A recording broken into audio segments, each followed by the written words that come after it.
The piercing shriek of a whistle cut through the dusty air of Wickenburg, Arizona territory, as Elizabeth Marsh clutched her swollen belly and pressed her back against the alley wall, desperate to disappear from sight. It was 1878, and the desert town offered little mercy to a woman in her condition, unmarried, abandoned, and 7 months with child. "Did you see her?" Olivia Edwards caught fragments of harsh whispers as she shifted her position, trying to avoid detection from the trio of finely dressed women who had been trailing her through town like predators stalking wounded prey. "No man will want you with that belly." They had sneered moments earlier on the main street, loud enough for passers-by to hear. "Your damaged goods, Olivia Edwards." Their laughter had driven her into this narrow passage between the general store and the telegraph office. Wickenburg had once been her sanctuary, a fresh start after fleeing St. Louis with dreams of teaching in the expanding territories. Now it felt like a prison, with judgment at every corner since her condition had become impossible to conceal. "Miss Edwards." A deep voice startled her, causing her to nearly lose her balance. Strong hands steadied her shoulders as she found herself looking up into the concerned face of Luke Forrester, the taciturn rancher whose property bordered the schoolhouse where she'd taught until 3 weeks ago when the town council had regrettably terminated her position. "Mr. Forrester," she acknowledged, embarrassment flooding her cheeks as she attempted to compose herself. The tall cowboy had always been polite in their few interactions, tipping his hat when their paths crossed, but they'd never exchanged more than pleasantries about the weather or his young niece's progress in her studies. "Are you unwell?" His eyes, the color of faded denim, swept over her with unexpected gentleness, deliberately avoiding lingering on her midsection. "I'm quite fine," she lied, straightening her simple calico dress as best she could, "just seeking respite from the afternoon heat." His expression told her he didn't believe her excuse for a moment. "I heard Mrs. Holloway and her companion speaking unkindly as I was leaving the mercantile," he said carefully. "No one deserves to be spoken to in such a manner." Olivia's throat tightened. "Their words mean nothing to me," she replied, another lie that tasted bitter on her tongue. Luke Forrester studied her face before glancing toward the street. "May I escort you home, Miss Edwards? My wagon is just around the corner." The prospect of walking back onto the main street, where more judgmental eyes awaited, made her stomach clench. Yet the alternative, accepting help from a man she barely knew, went against every rule of propriety she'd been raised to uphold. But propriety, she reflected wryly, had already been thoroughly abandoned according to Wickenburg society. "Thank you, Mr. Forrester, but I wouldn't want to tarnish your reputation by association," she said quietly. Something flickered across his weathered features, not pity, which she had grown to despise, but something fiercer. "Miss Edwards, I don't give a damn what this town thinks of me or who I choose to assist." His profanity, spoken so matter-of-factly, surprised a small laugh out of her. "That's quite evident, Mr. Forrester." For the first time, she saw him smile, just a brief upward tilt of his lips that transformed his solemn face. "Luke," he corrected, "if we're to scandalize the good people of Wickenburg together, we might as well be on familiar terms." Despite everything, Olivia found herself returning his smile. "Olivia, then." He offered his arm, and after a moment's hesitation, she placed her gloved hand in the crook of his elbow. As they stepped out of the alley onto the boardwalk, she felt the weight of stairs pressing down upon them, heard the hushed whispers cease as they passed. Luke's posture remained tall and unflinching beside her, his stride deliberately unhurried. "My wagon's just there," he indicated with a nod toward a well-maintained buckboard hitched to 2 chestnut horses. With surprising deftness, he helped her climb aboard before taking his place beside her. The leather seat creaked beneath their combined weight. "Where to, Miss Olivia?" He corrected himself. "The old Miller place on the edge of town," she directed, referring to the small cottage she rented from the widow Miller, who had moved to Prescott to live with her daughter after her husband's passing last winter. As the wagon pulled away from the hitching post, Olivia caught sight of Esther Holloway and her companions watching from outside the millinery shop, their expressions frozen in scandalized disbelief. She straightened her spine, refusing to cower under their scrutiny. "You're new to Wickenburg," Luke observed as they left the bustle of the main street behind. It wasn't a question.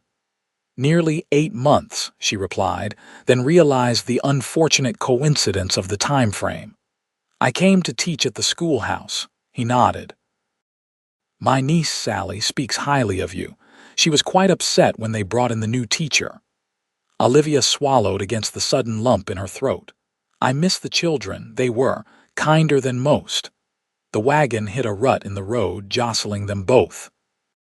Luke's hand shot out instinctively to steady her, but he withdrew it quickly once she regained her balance. "I apologize if I'm speaking out of turn," he said after a moment, his eyes fixed on the road ahead, "but I've noticed you don't receive visitors. Is there family you could write to?" "Someone who might—" "No," she interrupted, more sharply than intended. "There's no one." He accepted her answer without pressing further, and they rode in silence until the small whitewashed cottage came into view. It sat alone at the end of a dusty track, with a tired-looking vegetable garden to one side and a solitary cottonwood providing meager shade. Luke brought the wagon to a halt and helped her down with the same careful efficiency he'd shown earlier. "Thank you for the ride, Mr. Luke," she said, stepping back from the wagon and onto the packed earth of her dooryard. Instead of climbing back up, Luke studied the cottage with a critical eye. "Your roof has loose shingles," he observed, "and that porch step is rotting through." Olivia's cheeks warmed with embarrassment. "Mrs. Miller promised to send someone to make repairs, but I expect she's forgotten." "I could fix them," he offered. "The roof, the step, wouldn't take more than a day's work." "I couldn't impose," she began. "It's no imposition." "I've got the tools and lumber at my ranch." His gaze finally met hers directly. "Unless you'd prefer I didn't." Something in his steady gaze made her hesitate. There was no pity there, no judgment, just a straightforward offer of assistance that seemed to expect nothing in return. After months of navigating the treacherous waters of a society that had marked her as fallen, the simplicity of it was almost disorienting. "Why would you help me?" she asked finally, needing to understand. Luke removed his hat, running a hand through his sun-streaked brown hair. "Because it needs doing and I'm able to do it," he said simply.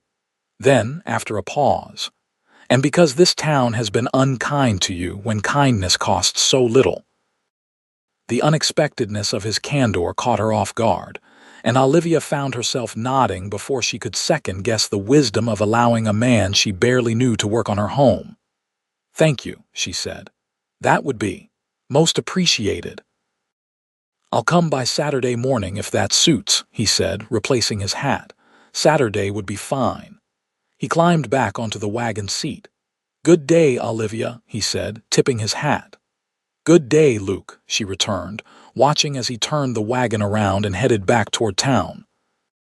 Only after the dust from his departure had settled did Olivia realize that, throughout their entire interaction, Luke Forrester's eyes hadn't once lingered judgmentally on her swollen belly. In a town where her condition had become her only defining feature, his restraint felt like the rarest form of respect. True to his word, Luke arrived early Saturday morning, his wagon loaded with tools and materials. Olivia, who had risen at dawn to bake bread and prepare for his arrival, watched from her kitchen window as he efficiently unloaded supplies and set to work on the sagging porch step, without disturbing her. The rhythmic sound of his hammer eventually drew her outside, a pitcher of lemonade and a glass in hand. "You've made progress," she observed, noting the new planks already in place. Luke straightened, wiping perspiration from his brow with his forearm. Wood was more rotten than it looked. Had to replace the whole bottom step. I've brought refreshment, she offered, pouring a glass of lemonade. It's the least I can do. He accepted the drink with a nod of thanks, draining it quickly. The morning was already hot, promising a scorching afternoon ahead. Much appreciated. As she took the empty glass, their fingers brushed briefly. Olivia found herself noticing details she hadn't before: the tiny lines at the corners of his eyes, the small scar that cut through his left eyebrow, the careful way he held himself, as if perpetually conscious of his size and strength. "How long have you had your ranch?" she asked, realizing she knew almost nothing about the man who was repairing her home. "Going on 5 years," he replied, selecting another board from his pile of lumber. "Bought it from old Tom Fletcher when he decided Arizona was too hot and moved to Oregon." "It's the double F, isn't it? North of town." He glanced up, a flicker of surprise crossing his features. "You know it only by reputation. Some of my students' parents worked for you. They spoke highly of your fairness." Luke's expression softened slightly. "Good men, they work hard." He positioned the new board. "What about you? Teaching always your ambition?" The question was innocent enough, but it sent Olivia's mind spiraling back to a life that seemed increasingly distant, a comfortable scent. Louis home, plans for college, dreams of adventure before settling into the respectability of a teacher's life. Before James Harrington had swept into her world with promises as empty as the desert sky. "Yes," she said finally, "though I didn't expect to practice my profession quite so far west." Luke seemed to sense her reluctance to elaborate. He returned to his work, the conversation lapsing into a companionable silence broken only by the sounds of construction. By midday, the porch steps were completely rebuilt, sturdy and even. Luke paused only long enough to eat the simple lunch. Olivia provided fresh bread, cheese, and dried apple slices before turning his attention to the roof.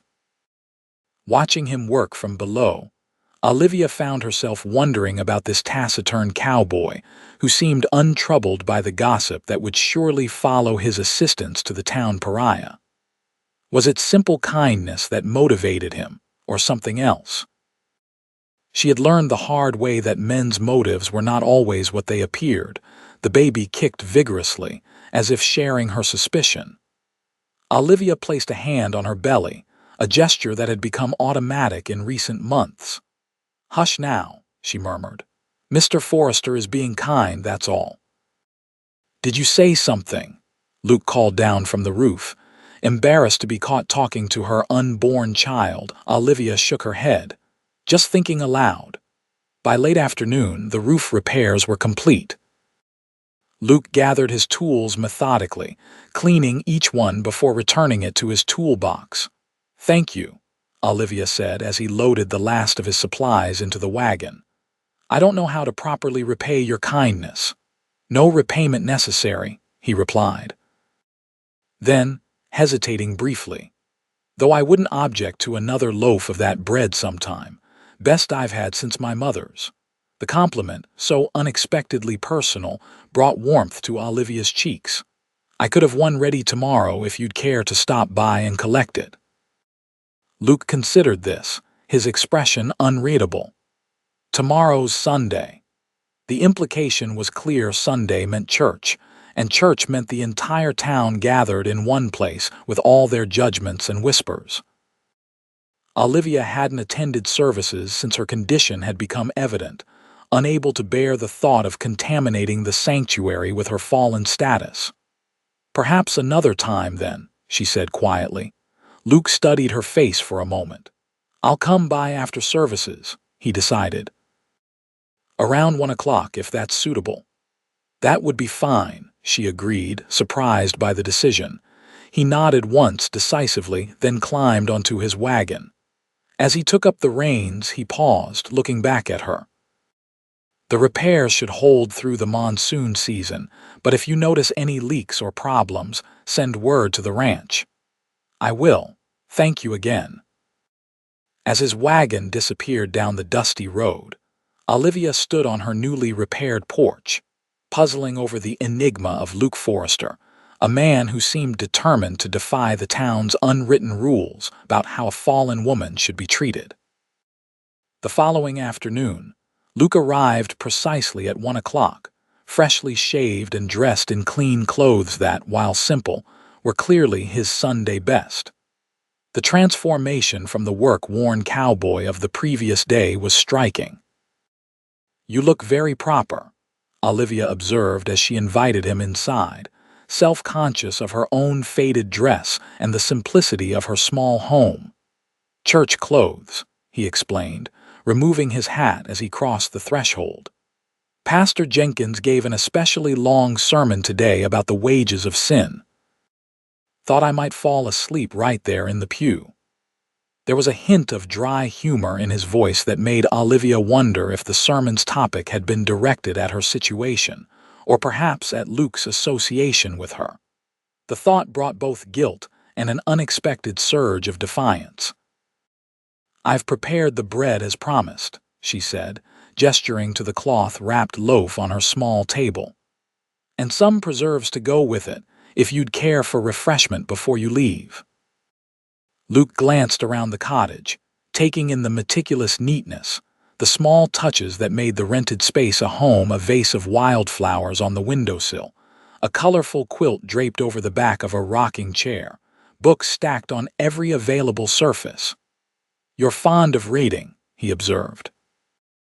"Books have been my constant companions," she admitted, "especially lately." He nodded toward a worn copy of Wuthering Heights on the table beside the rocking chair. "My sister Caroline was devoted to that one, read it so many times the binding fell apart." The mention of his sister, offered so casually, felt like an invitation to step beyond the careful formality that had characterized their interactions. "You have a large family?" Olivia asked, setting out plates and cutting 2 slices of the fresh bread. Luke settled into the chair she indicated, his large frame making the simple furniture seem diminished. "Just Caroline now. She passed 5 years ago influenza. Her daughter Sally lives with me." "I'm sorry for your loss," Olivia said softly, recognizing in his matter-of-fact tone the same quality she strived for when speaking of her own grief. "Sally is a delightful child, very bright." A genuine smile warmed his features. "Too smart for her own good sometimes. Asks questions I can't begin to answer." "The best kind of student," Olivia said, passing him a plate. Their fingers brushed again, and this time the contact lingered a moment longer than necessary.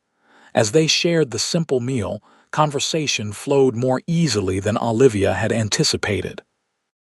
Luke spoke of his ranch, the challenges of raising cattle in the harsh Arizona environment, his hopes of expanding his operation if the railroad came through as planned.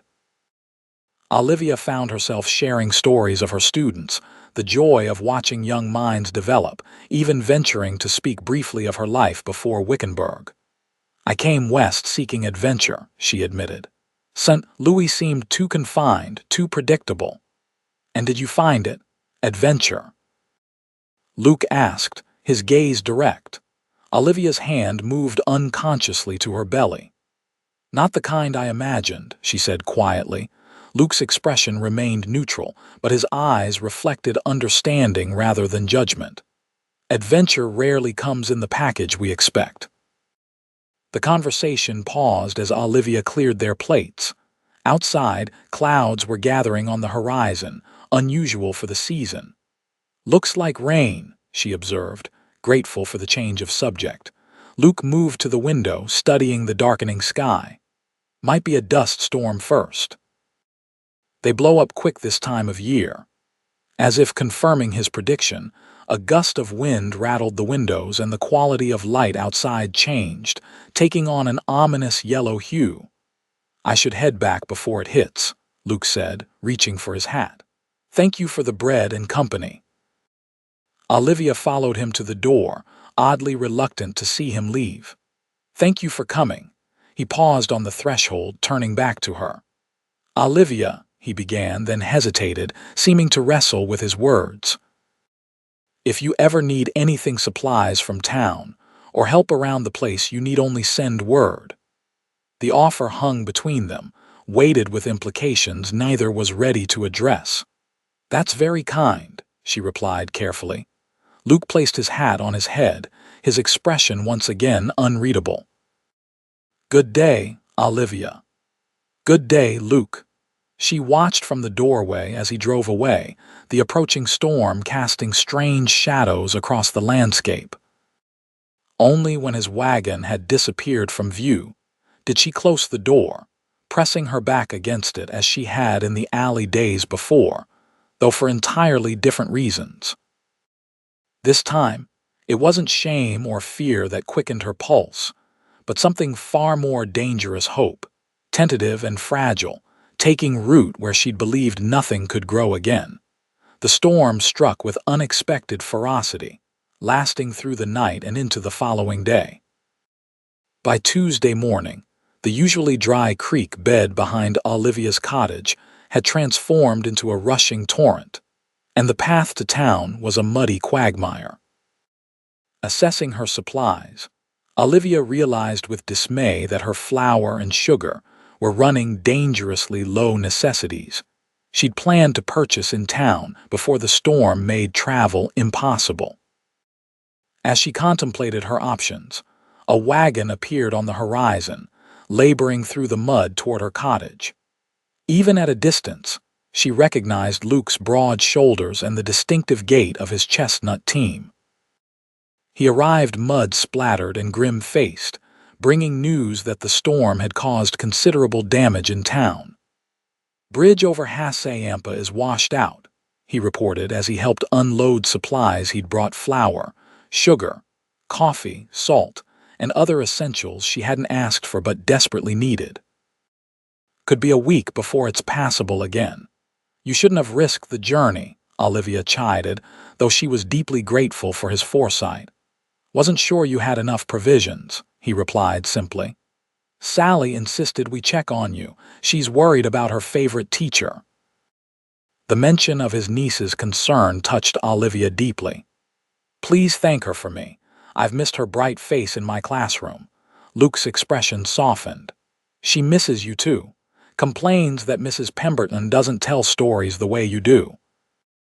A pang of longing for her former life struck Olivia. "Children are often the best judges of character," she said, trying to keep her tone light.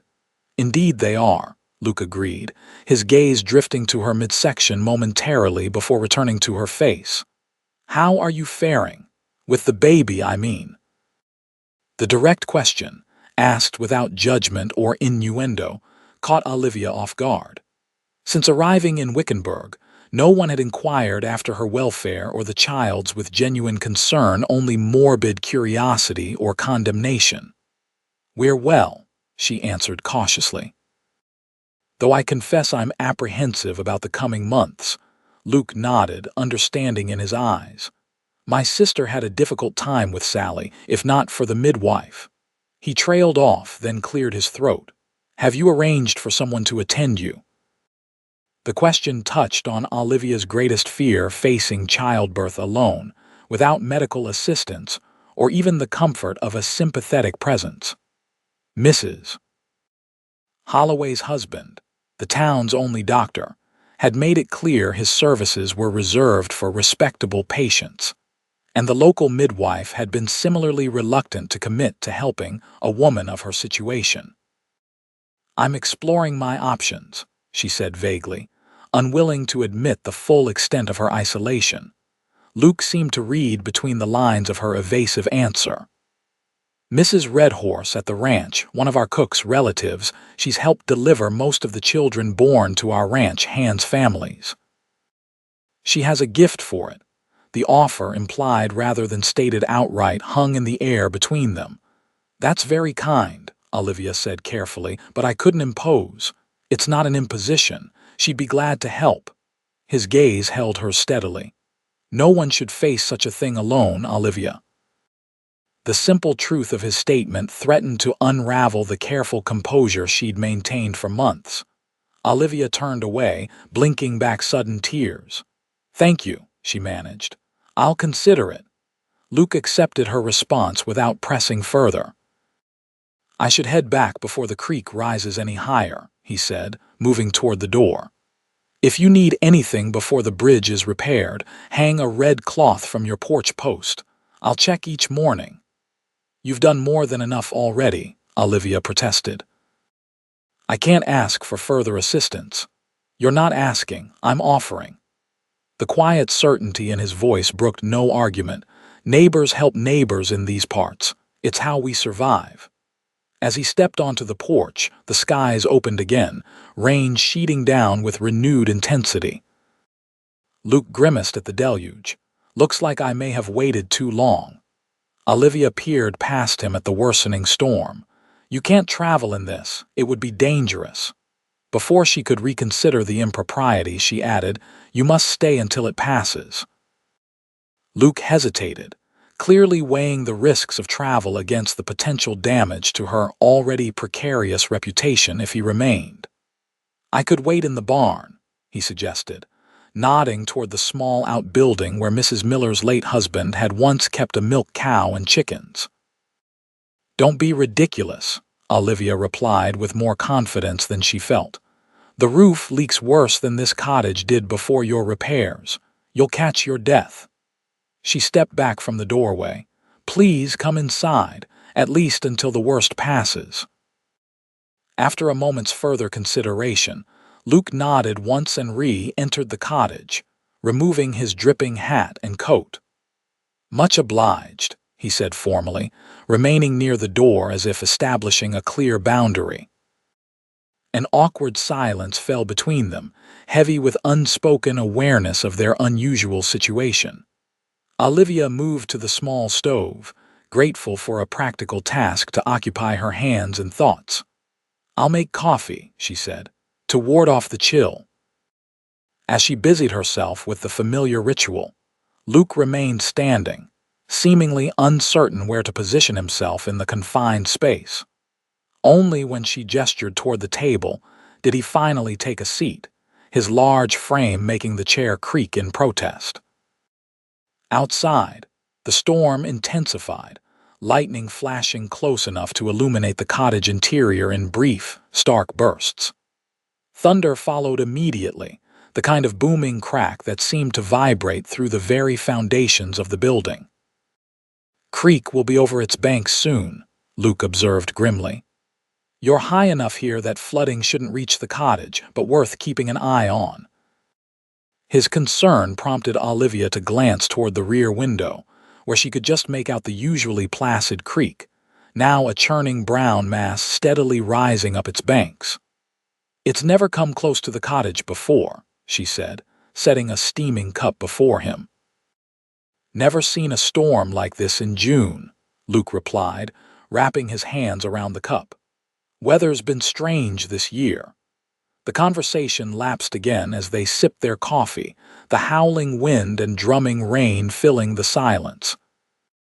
Olivia found herself studying Luke surreptitiously, noting how even seated at her small table, he maintained a certain alertness, his posture straight but not rigid, his gaze frequently moving to the windows as if assessing potential threats. "You were a soldier," she said suddenly, the realization crystallizing from a dozen small observations. Luke's gaze snapped to her face, surprise evident in his expression. "How did you know? The way you carry yourself," she explained. "My father was in the Mexican War. You have the same." "Watchfulness." He nodded slowly, a new respect in his eyes. "Union cavalry. Enlisted in '63, served until Appomattox." "You were very young," Olivia observed, quickly calculating that he couldn't have been more than 17 or 18 at enlistment. "Old enough," he said simply, and something in his tone told her that, like many veterans, he preferred not to discuss those years. Respecting his reticence, Olivia changed the subject. "How did you come to settle in Wickenburg? It seems far removed from battlefields." The tension in Luke's shoulders eased slightly. Wanted open spaces after the war, worked cattle drives in Texas, then trail boss jobs, saved every penny until I could buy my own spread. A small smile touched his lips. First time I saw the Sonoran Desert, thought it was the strangest, most beautiful place I'd ever encountered. It grows on you, doesn't it? Olivia agreed. When I first arrived, I thought it barren. Now I see life everywhere the way plants adapt. Animals find water where none seems possible. Resilience, Luke said with a nod. Nature's greatest lesson out here. Their eyes met over the table, and Olivia felt an unexpected connection, two transplants who had found something essential in this harsh landscape, something that spoke to their own capacity for endurance. A particularly violent gust of wind rattled the window frames, drawing their attention back to the storm. Luke rose and moved to check the front door's security.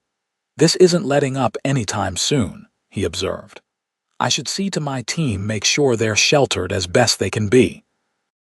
He donned his still damp coat and hat, bracing himself before stepping out into the deluge. Through the window, Olivia watched as he battled the wind and rain to reach his horses, unhitching them from the wagon and leading them toward the small barn. Despite the poor visibility, his movements remained efficient and purposeful. When he returned some 10 minutes later, he was soaked through, water streaming from his clothing onto her clean floor. "I'm making a mess," he apologized, remaining on the small mat by the door. "You'll catch pneumonia standing there," Olivia chided, retrieving a towel from her meager linen supply. "Your coat, please." After a moment's hesitation, Luke removed the sodden garment along with his hat. Olivia tried not to notice how his wet shirt clung to the broad planes of his chest and shoulders as she took the items and hung them near the stove to dry. "The horses?" she asked, handing him the towel. "Secure in the barn," he replied, running the towel over his hair. "Found some old blankets to put over them. They'll weather it fine." The storm showed no signs of abating as afternoon stretched into evening. By silent mutual agreement, they avoided any discussion of Luke leaving before morning. Instead, they shared a simple meal of beans and the last of Olivia's bread. Their conversation gradually becoming more comfortable as they discovered shared interests, a love of history, opinions on the territorial politics that dominated newspaper headlines, stories of the colorful characters who made their homes in frontier communities. "Sally asked me an interesting question last week," Luke said as Olivia cleared their plates. "Wanted to know why we call this the Wild West when most days are so ordinary.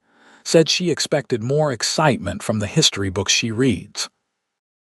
Olivia laughed, a genuine sound that surprised her with its freedom. "That sounds like Sally. She once asked me why the geography primer called Arizona a desert wasteland when she could see flowers blooming right outside the schoolhouse window. What did you tell her?" "That people often write about places they've never truly seen," Olivia replied, remembering the earnest faces of her students. "And that sometimes beauty reveals itself only to those willing to look beyond first impressions." Luke studied her face, his expression thoughtful. Wise counsel. As night fell, the practical matter of sleeping arrangements could no longer be avoided. The cottage consisted of just 2 rooms, the main living area with its kitchen and sitting space, and Olivia's small bedroom. "I'll be comfortable here," Luke insisted, indicating the rocking chair near the stove. "Slept in far worse conditions." "At least take the quilt," Olivia offered, retrieving her warmest blanket from her bedroom. Their fingers brushed as she handed it to him, and neither immediately pulled away. For a suspended moment, they stood close enough that Olivia could detect the faint scent of soap beneath the lingering dampness of rain on his skin. "Thank you," Luke said quietly, his voice lower than usual, "for your hospitality." "Thank you for checking on me," she returned, reluctantly stepping back. "Good night, Luke." "Good night, Olivia." In her bedroom, Olivia changed into her nightgown with trembling fingers, acutely aware of the man sitting just beyond her closed door. It had been months since she'd been in such proximity to a man, not since James had disappeared from her life upon learning of her condition, his promises of marriage evaporating like morning dew under the desert sun. Yet Luke's presence brought none of the shame or regret that thoughts of James evoked. Instead, she felt an unfamiliar sense of security, as if the storm that had driven him to her door had also swept away some of the isolation that had been her constant companion.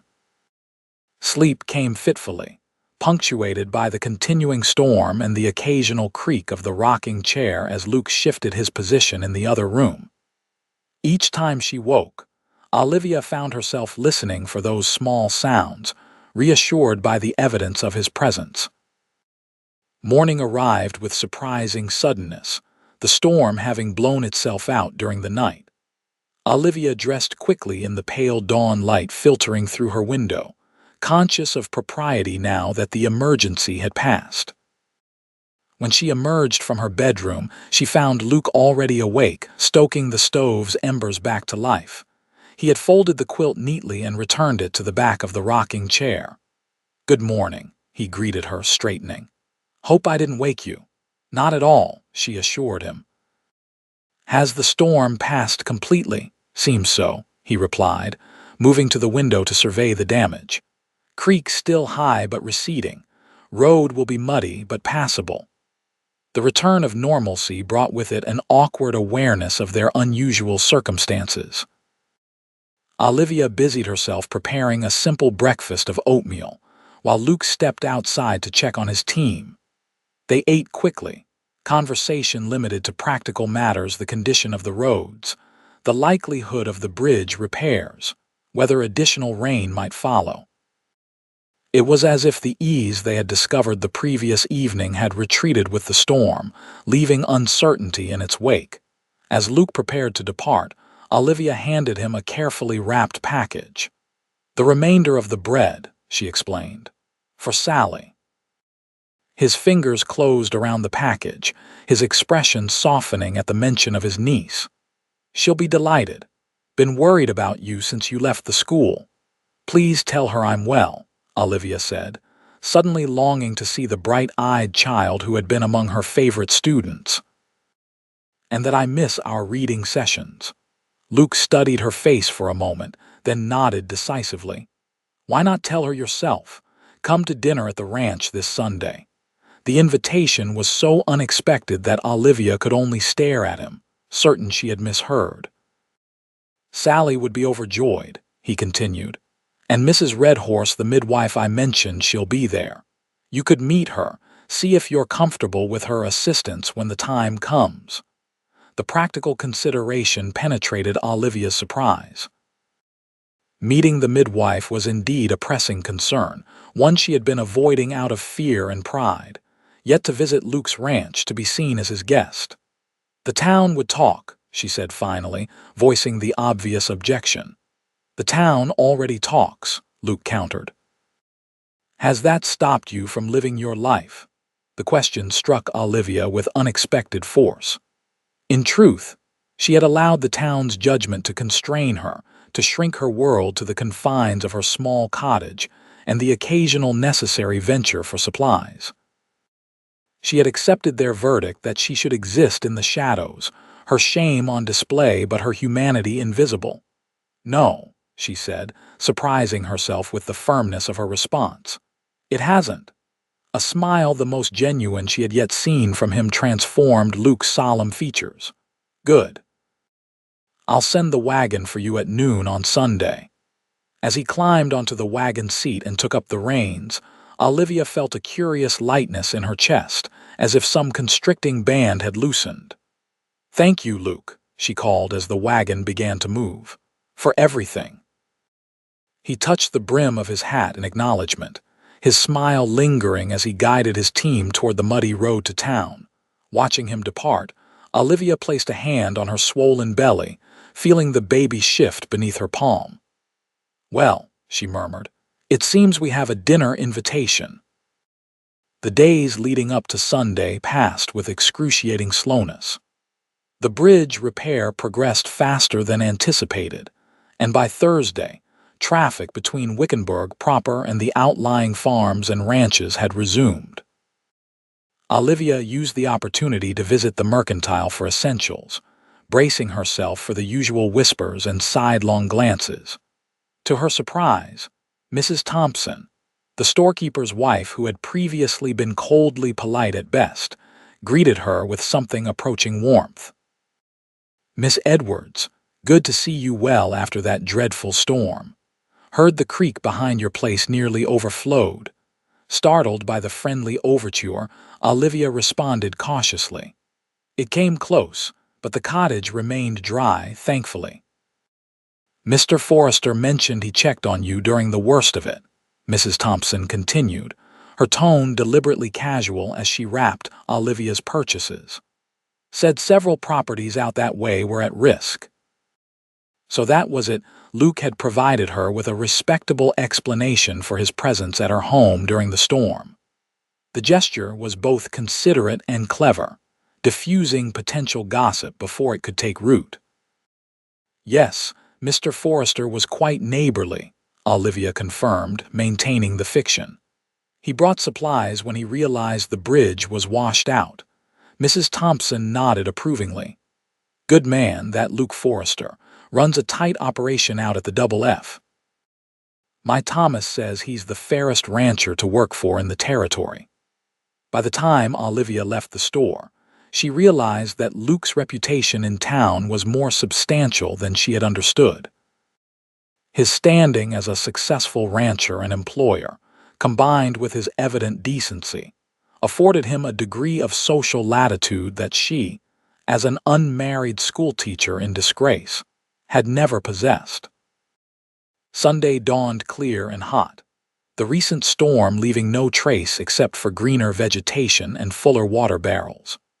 As promised, Luke's wagon arrived precisely at noon, though it was not Luke himself who drove it but a young ranch hand who introduced himself as Miguel. "Mr. Forrester sends his apologies, Miss Edwards," the young man explained as he helped her into the wagon. "Had to handle an issue with some strays. He'll meet us at the ranch house." The journey to the Double F took nearly an hour, the road winding through increasingly verdant landscape as they left the town behind. Olivia found herself relaxing as Miguel pointed out landmarks and shared stories about life on the ranch, his evident respect for his employer confirming what Mrs. Thompson had suggested about Luke's character. The ranch house itself was a pleasant surprise, not the rough bachelor quarters Olivia had half expected, but a well-maintained two-story structure with a wide veranda and carefully tended flower beds along its perimeter. A large barn and several outbuildings completed the central compound, with corrals and pens arranged in an orderly fashion. As Miguel brought the wagon to a halt before the main house, the front door burst open and a small figure flew down the steps. "Miss Edwards, you really came." Sally Forrester, her braids flying behind her, raced toward the wagon with uncontained enthusiasm. "Careful now," Miguel cautioned, helping Olivia descend. "Miss Edwards needs to take it slow." Sally skidded to a halt, her expression becoming comically serious as she noticed Olivia's condition for the first time. "Uncle Luke said you're going to have a baby," she stated matter-of-factly. "Is that why Mrs. Holloway said those mean things about you in church?" Sally. Luke's voice carried from the porch, where he had appeared just in time to hear his niece's artless question. "That's not how we welcome guests." The girl's face fell. "Sorry, Miss Edwards. Uncle Luke says I need to think more before I speak." Olivia couldn't help but smile at the child's earnest apology. "It's quite all right, Sally.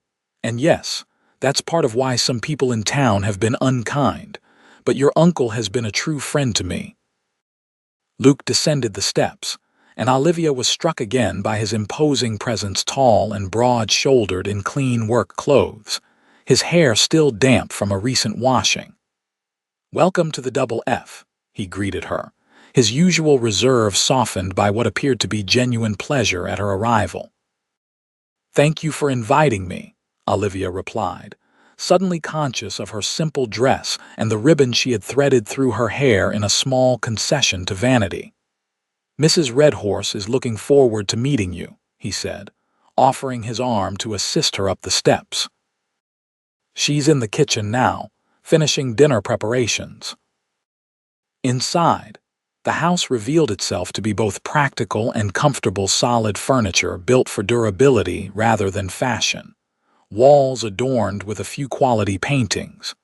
Bookshelves filled with an eclectic collection that suggested genuine interest rather than mere decoration. "Uncle Luke reads every night," Sally informed her, noticing Olivia's interest in the library. "Even after working all day. He says a man who stops learning might as well stop breathing." Luke's neck reddened slightly at his niece's revelation. "Sally, why don't you show Miss Edwards to the washroom while I check on dinner?" The girl eagerly led Olivia to a small room off the main hallway, chattering all the way about her life on the ranch, her pony named Copper, and how much she missed Miss Edwards' stories at school. "Mrs. Pemberton only reads from the primer," she complained. "Never any exciting tales.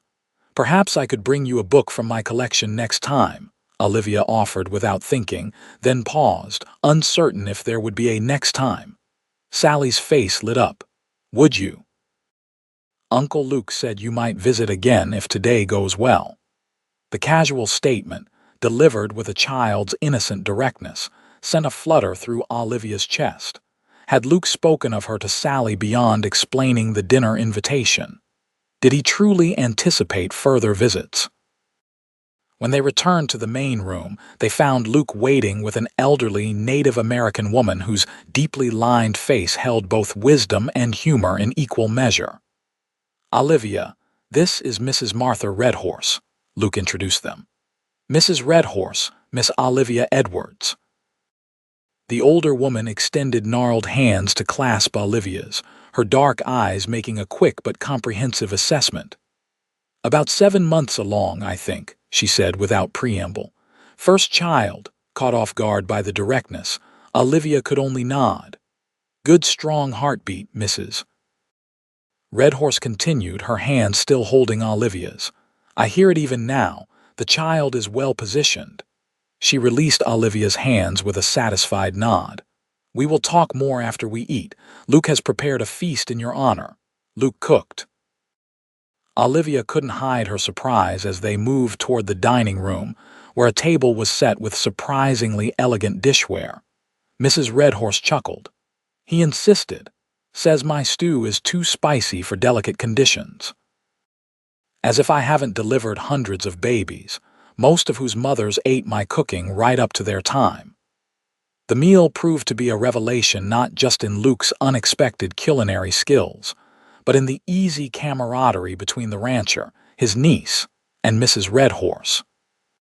They included Olivia in their conversation seamlessly, drawing her into discussions of ranch operations, local news, and Sally's education.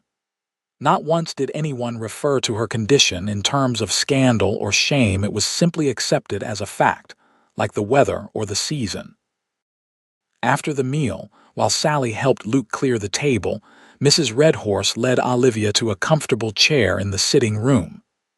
"Now we talk seriously," the older woman said, lowering herself onto a footstool beside Olivia. "Luke says you have no one to help when your time comes." "That's correct," Olivia admitted. "My situation makes finding assistance difficult." Mrs. Redhorse made a dismissive sound. "Foolishness. A child coming into the world deserves all help possible, no matter what stories adults tell about its beginning." She fixed Olivia with a penetrating gaze. "I will attend you. When the time is near, you will come here, or I will come to you if that is your preference." Relief washed over Olivia with such force that tears sprang to her eyes. "I'm very grateful," she managed. "But I can't impose, no imposition," Mrs. Redhorse interrupted firmly. "Luke has already arranged it. He values you highly." The last statement was delivered with a significant look that sent warmth flooding to Olivia's cheeks. Before Olivia could formulate a response, Sally bounded into the room. "Miss Edwards, will you read to me before you leave? Uncle Luke says you can pick any book from his library." Grateful for the diversion, Olivia allowed herself to be led to the bookshelves, where she selected a volume of Washington Irving's tales that seemed appropriate for Sally's age. They settled on the sofa, Sally pressed against her side, while Luke and Mrs. Redhorse conversed quietly in the kitchen. As Olivia read Rip Van Winkle, bringing the characters to life with different voices as she had done in her classroom, she became aware of Luke watching from the doorway, his expression unguarded in a way she had not seen before. The warmth in his gaze created a curious tightness in her chest, a feeling both unfamiliar and achingly welcome. Too soon, it was time for her to return to town before darkness fell. Luke insisted on driving her himself, despite Miguel's offer to handle the task. "I need to discuss some business with Miss Edwards," he explained, helping her into the wagon with careful hands. Sally hugged her tightly before she left, extracting promises of another visit soon. Mrs. Redhorse merely nodded, her knowing eyes following them as Luke guided the wagon down the drive. They rode in companionable silence for several minutes, the late afternoon sun casting golden light across the landscape. Olivia found herself reluctant to break the peaceful moment, aware that once they returned to the boundaries of Wickenburg proper, the complicated reality of her situation would reassert itself. "Thank you for today," she said finally. It was restorative to be treated as something other than a cautionary tale. Luke's hands tightened on the reins briefly. "You've never been that to me, Olivia." The simple statement hung in the air between them, weighted with unspoken meaning. "What have I been to you, then?" she asked, surprising herself with her boldness. He was silent for so long that Olivia began to regret the question. When he finally spoke, his voice was low and deliberate. "When I first saw you in town before all this, I thought you were the most dignified woman I'd ever encountered. The way you spoke to the children, how you carried yourself. There was a grace about you that seemed out of place in Wickenburg." Olivia's breath caught at this unexpected revelation. "You noticed me before," Luke nodded, his profile strong against the setting sun. "Noticed you at the Founders' Day celebration last fall. You were teaching the children of Virginia Reel, thought about introducing myself, but, she prompted when he trailed off. A rueful smile touched his lips. Seemed presumptuous. Town's new schoolteacher, educated and refined, wouldn't have much interest in a rough cowboy with dirt under his fingernails. The admission that he had observed her, perhaps even admired her from afar, shifted something fundamental in Olivia's understanding of their relationship. It hadn't begun in an alley with her in disgrace. It had roots that preceded her downfall. "And now?" she asked, her voice barely above a whisper. Luke glanced at her, his expression serious. "Now I know you're even stronger than I thought. Takes courage to face what you have the town's judgment, preparing for a child alone." It wasn't quite the answer Olivia had hoped for, yet there was something deeply affirming in being seen as strong rather than fallen. "Your support has made it easier to bear," she said honestly. They were approaching the outskirts of town, the church steeple visible in the distance. Luke slowed the horses, turning to face her fully. "Olivia, there's something I need to ask you." The solemnity of his tone sent a ripple of apprehension through her. "Yes. Would you consider teaching Sally?" "Privately at the ranch. I can pay you a fair wage, more than the school board offered." Of all the questions she might have anticipated, this was not among them. "Teach Sally, but she attends the town school." "She's miserable there now," Luke explained. "The other children, they've heard things." "Said things about you, about why you left." His jaw tightened. "About my visiting you." Understanding dawned with painful clarity. They're being cruel to her because of me, because of your kindness to me. Sally's a resilient girl, but this is hard for her to understand, Luke said. And frankly, I'm not impressed with Mrs. Pemberton's methods. Sally learned more from you in 4 months than she has all year with others. The offer was tempting a chance to teach again, to escape the isolation of her cottage, to be useful and valued. Yet Olivia couldn't ignore the implications. If I teach at your ranch, the gossip will only intensify, she pointed out. For both of us, for Sally. Let them talk, Luke said, with a flash of the same defiance she'd glimpsed that first day in the alley. I care more about Sally's education and happiness than Wickenburg's approval. Olivia considered his offer, weighing the practical benefits against the potential cost to his reputation and Sally's social standing. I would need to come 3 days a week, at minimum, she said slowly. A proper education requires consistency. The tension in Luke's shoulders visibly eased. So you'll do it? Yes, Olivia decided, surprising herself with the certainty she felt. I would be honored to teach Sally. The smile that transformed his features was like sunrise breaking across the desert, sudden, brilliant, revealing aspects of the landscape previously hidden in shadow. Thank you, he said simply. As they continued toward her cottage, Olivia felt a curious sense of rightness, as if pieces of her fractured life were beginning to realign in an unexpected but harmonious pattern. The future remained uncertain, her child's birth a looming threshold beyond which she could not clearly see. Yet for the first time since discovering her condition, she felt not just resignation but genuine hope, not for rescue or redemption, but for the possibility of building something worthwhile from the ruins of her previous plans. The arrangement began the following week, with Miguel arriving in the wagon each Monday, Wednesday, and Friday morning to transport Olivia to the Double F. Luke had converted a small room off the main parlor into a schoolroom, complete with a blackboard, desk, and bookshelves stocked with texts he had ordered specially from Prescott.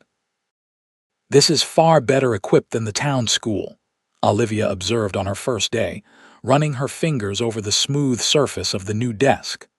Wanted to do it properly, Luke replied, a hint of pride in his voice. Sally deserves the best education possible out here.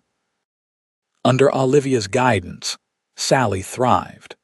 The girl's natural intelligence, previously constrained by the rigid structure of the town school, blossomed in the one-on-one setting.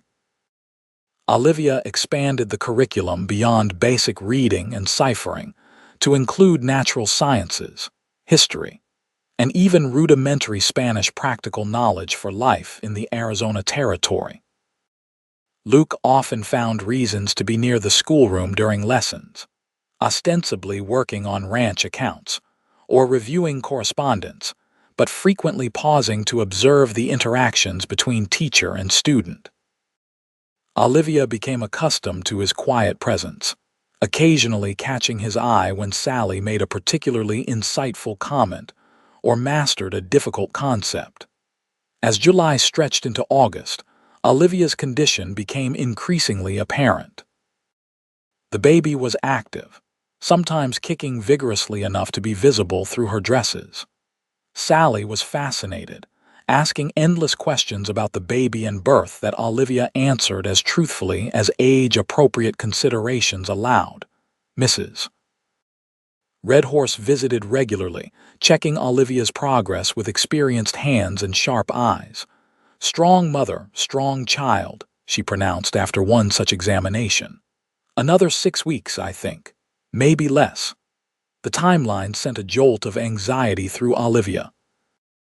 Despite the midwife's confidence, the approaching reality of childbirth and motherhood sometimes overwhelmed her in quiet moments.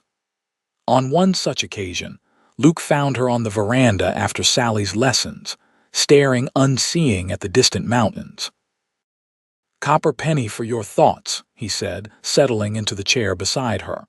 Olivia attempted a smile that didn't quite reach her eyes. "I'm not sure they're worth even that much." "Try me," he encouraged, his steady gaze inviting confidence. After a moment's hesitation, Olivia voiced the fear that had been growing alongside her child. What kind of mother will I be?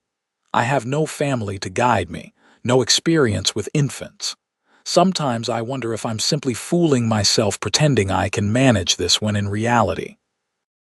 In reality, you'll be an exceptional mother, Luke finished for her, his tone leaving no room for doubt. I've watched you with Sally. You're patient, kind, but firm, observant of her needs. Those same qualities will serve you well with your child. The simple faith in his assessment eased something tight in Olivia's chest. Thank you, she said softly, for seeing possibilities in me that sometimes I cannot see myself. Luke's hand moved across the space between them, covering hers where it rested on the arm of her chair. That works both ways, Olivia. The contact, warm and reassuring, lingered longer than propriety might dictate. When Luke finally withdrew his hand, Olivia felt the absence keenly. There's something I've been meaning to discuss with you, he said, his gaze now fixed on the same distant mountains that had captured her attention earlier. About your living situation after the baby comes. A chill ran through Olivia despite the August heat. Has Mrs. Miller written? Is she selling the cottage? The precariousness of her housing had been a persistent worry. No, nothing like that, Luke hastened to assure her. But that cottage is isolated, the roof still needs work despite my patches, and winter will be here before we know it. He paused, seeming to gather his thoughts. Mrs. Redhorse's daughter has a small house on the edge of ranch property. 2 rooms, solid construction. It's been vacant since she moved to Prescott last spring. I thought. That is, I wanted to offer it to you. As part of your compensation for teaching Sally. The proposal was so unexpected that Olivia could only stare at him, trying to process the implications. You want me to live on your ranch? The house is nearly a mile from the main compound, he clarified. Independent, but close enough that help would be available if needed. For you and the baby. The practical advantages were undeniable: better shelter, proximity to Mrs. Redhorse, the security of not being entirely alone with a newborn. Yet Olivia couldn't ignore the potential consequences for Luke standing in the community. The town would assume. She began delicately. I don't care what the town assumes, Luke interrupted, a rare flash of temper coloring his voice. I care about your safety and the child's welfare. Olivia studied his face, noting the determined set of his jaw. This is very generous, she said carefully, but I can't help feeling it would compromise your position. A single man offering housing to an unmarried woman in my condition, it would confirm the worst suspicions. Luke's expression softened. Olivia, my reputation can weather a few raised eyebrows. Yours has already endured the worst the town has to offer. What matters now is practical considerations for the future. He was right, of course. The cottage, while adequate for her alone, would be challenging with an infant, especially as winter approached. The isolation that had provided a shield from judgment would become a liability when she needed support most. I'll consider it, she promised, unwilling to commit immediately to a decision with such far-reaching implications. Luke nodded, accepting her caution. That's all I ask. The moment was interrupted by Sally's appearance, eager to show Olivia a nest of quail eggs she had discovered near the barn. As the girl led her teacher away, chattering excitedly, Olivia glanced back to find Luke watching them, his expression unreadable yet somehow affecting. That evening, as Miguel drove her back to the cottage, Olivia found herself weighing Luke's offer against her dwindling alternatives. The teaching position provided enough income to sustain her basic needs, but little margin for emergencies or the additional expenses a baby would bring. The security of housing on the Double F was tempting not just for practical reasons, but for the sense of connection it represented to Luke, to Sally, to the small community that had begun to form around her despite her precarious social standing. By her next teaching day, Olivia had reached a decision. After Sally's lessons concluded, she sought out Luke in his office, a small room adjoining the parlor where he managed the ranch's business affairs. "I've considered your offer," she began without preamble. Luke set aside the ledger he had been reviewing, giving her his full attention. "And I would like to accept with one condition." Olivia clasped her hands together to still their slight trembling. "I insist on paying rent a fair amount deducted from my teaching wages. I cannot accept charity even from you." A smile touched Luke's lips, respect evident in his gaze. "Not charity, Olivia, good business. Sally's education is worth far more than I'm currently paying you." "Nevertheless," she insisted, "my pride, if nothing else, requires it." After a moment's consideration, Luke nodded. "Very well, we'll adjust the arrangement accordingly." The matter settled, a weight lifted from Olivia's shoulders. The future, while still uncertain, seemed less daunting with this peace secured. As she turned to leave, Luke's voice stopped her. "Olivia." He rose from his desk, moving to stand before her. "There's something else I've been wanting to say." Something in his tone, a careful restraint that suggested deeper currents beneath, caused Olivia's heart to quicken. "Yes." Luke's gaze held hers steadily. "I want you to know that my offer of the house, my support, comes with no expectations beyond what we've already established. Your position as Sally's teacher, your independence, those are assured, regardless of any other developments between us." The deliberately vague phrasing left room for interpretation, but the intensity in his eyes conveyed a meaning that sent warmth spreading through Olivia's chest. "I appreciate that clarity," she said softly, "and I would not want you to think I've accepted out of any obligation or gratitude that might lead to such developments." Luke's expression relaxed into a genuine smile. "I never thought that for a moment."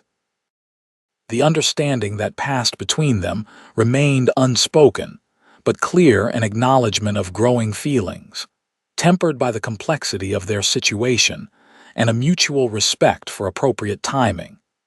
As August gave way to September, preparations for Olivia's move to the ranch house intensified. Luke oversaw repairs and improvements personally, ensuring the small dwelling was weather-tight and comfortable. Olivia visited the property on a Sunday afternoon, finding it far more appealing than she had anticipated. Two good-sized rooms, a sturdy stove, windows that captured both morning and afternoon light, and a small porch overlooking a stand of cottonwoods that provided natural privacy from the main ranch compound. "This is lovely," she told Luke as they stood in what would become the main living space. "Far better than I expected." "Mrs. Redhorse's daughter kept it well," Luke replied, clearly pleased by her reaction.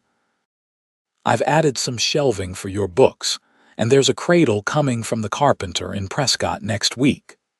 The mention of the cradle, a tangible preparation for her child's arrival, brought both reality and gratitude rushing in. "You've thought of everything," Olivia said, emotion thickening her voice. "Not everything," Luke admitted with a self-deprecating smile. "Mrs. Redhorse has a list of items I'd never have considered. Apparently babies require an astonishing amount of equipment for such small beings." The casual reference to his involvement in planning for her child's arrival struck Olivia powerfully. It had been so long since anyone other than herself had acknowledged the baby as a welcome addition rather than an unfortunate circumstance to be managed. "Luke," she began, uncertain how to express the depth of her appreciation without crossing the careful boundaries they had established. He seemed to understand without explanation. "You're not alone in this, Olivia," he said simply. "Not anymore." The words, so straightforward yet so profound, broke through the last of her carefully maintained composure. Tears welled in her eyes, and before she could think better of it, Olivia stepped forward and embraced him, her face pressed against the solid warmth of his chest. After a startled moment, Luke's arms came around her, one hand cradling the back of her head with unexpected tenderness.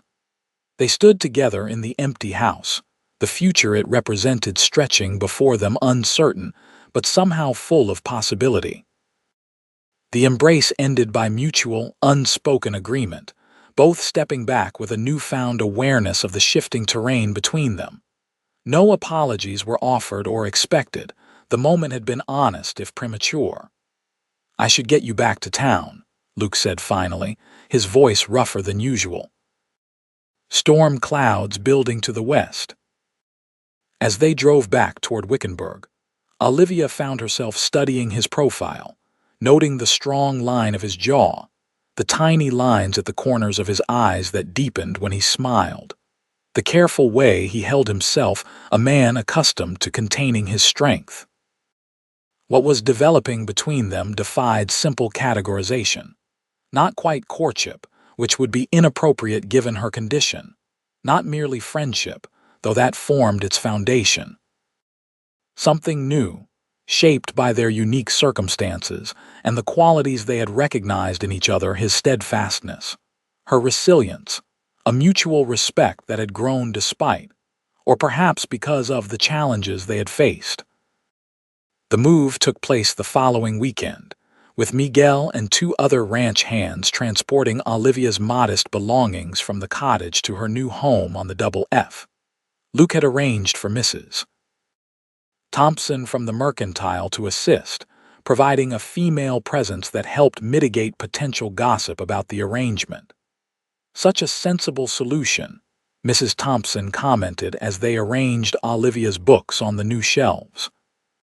"Much better for a young woman in your condition to be near help, especially with your experience as a teacher benefiting little Sally." Olivia recognized the statement for what it was: a public justification she could use when inevitably questioned about her change of residence. "Mr. Forrester has been most considerate of my circumstances," she agreed carefully. Mrs. Thompson's shrewd eyes assessed her. "He's a good man, Luke Forrester. Not one for town socials or church picnics, but solid as they come. Treats his workers fair, pays his bills prompt." She paused, arranging a small vase on the windowsill.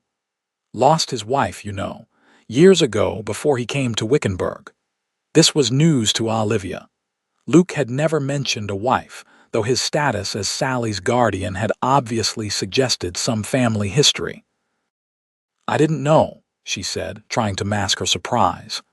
"Influenza took both his sister and her husband within days of each other, from what I understand," Mrs. Thompson continued. "Same epidemic that claimed his wife earlier that year. Left him with Sally to raise and a mountain of grief to shoulder. That's when he sold his Texas holdings and came west." She straightened a picture frame with unnecessary precision. "Some said he was running from memories. I think he was seeking a fresh start." The revelation added new depth to Olivia's understanding of Luke's character: his solitary nature, his fierce devotion to Sally, the shadows she sometimes glimpsed behind his steady gaze. It explained, too, his empathy for her own situation. He understood what it meant to rebuild a life from unexpected ruins. By evening, the house was arranged to Olivia's satisfaction, her few possessions distributed to create a sense of home. Mrs. Thompson departed with promises to visit again soon, leaving Olivia alone to absorb the reality of her new situation. As darkness fell, she sat on the small porch, watching stars emerge above the cottonwoods. The ranch was quiet at this distance, only the occasional low of cattle or distant whinny of horses breaking the stillness. A lantern approached along the path from the main house, its light swaying gently with the bearer's stride. Luke materialized from the darkness, the lantern casting his features in warm amber light. "Everything settled?" he asked, remaining at the foot of the porch steps. "Yes, thank you," Olivia replied, oddly comfortable with his presence in this liminal moment between her old life and new. Mrs. Thompson was a tremendous help. Good woman, Elizabeth Thompson. Known her and Thomas since I bought this place. He set the lantern on the step. Brought you something, a housewarming gift of sorts. From inside his coat, he withdrew a small package wrapped in brown paper. It's not much, he said, almost apologetically, extending it toward her. Olivia accepted the parcel, their fingers brushing briefly in the exchange. Unwrapping it carefully, she found a beautifully bound volume of poetry Wordsworth, the gilt lettering on the spine catching the lantern light. I noticed you didn't have him in your collection, Luke explained, watching her expression. Thought you might enjoy his perspectives on nature, living out here now. The thoughtfulness of the gift, not just a book, but one specifically chosen with attention to her preferences, touched Olivia deeply. This is lovely, she said, running her fingers over the embossed cover. Thank you. Luke nodded, satisfaction evident in his expression. There's a passage marked page 43. Reminded me of our conversations. Intrigued, Olivia opened the book to the indicated page, finding a small ribbon marking a section of lines composed a few miles above Tintern Abbey. She read silently. For I have learned to look on nature, not as in the hour of thoughtless youth, but hearing oftentimes the still, sad music of humanity, nor harsh nor grating, though of ample power to chasten and subdue. The words resonated with their shared understanding of how life's difficulties could deepen rather than diminish one's appreciation for beauty. It's perfect, she said softly, looking up to find Luke watching her with an intensity that made her breath catch. For a moment it seemed he might climb the steps, might bridge the careful distance they had maintained. Instead, he reached for the lantern, his expression softening into a smile. Sleep well, Olivia. I'll see you tomorrow for Sally's lessons. Good night, Luke, she replied, clutching the book to her chest as he retreated down the path, the lantern's glow diminishing until it was swallowed by the darkness near the main house. As Olivia prepared for bed in her new home, she found herself reflecting on the unexpected turns her life had taken since that day in the alley, how what had seemed like her lowest moment had led, through a series of unpredictable events, to this place of tentative security and dawning hope. The baby shifted within her, a reminder of both past mistakes and future possibilities. Whatever came next, she was no longer facing it entirely alone. September progressed with a rhythm that brought unexpected contentment to Olivia's days.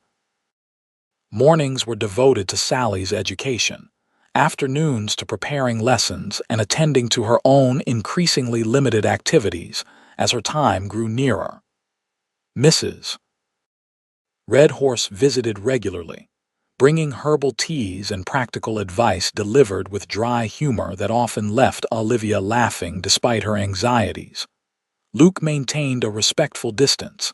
Their interactions focused primarily on Sally's progress and the practicalities of ranch life. Yet Olivia was acutely aware of his attention to her comfort fresh vegetables appearing on her doorstep. Firewood stacked neatly beside the house before she could mention the need. Ranch hands casually available whenever a task required strength she no longer possessed.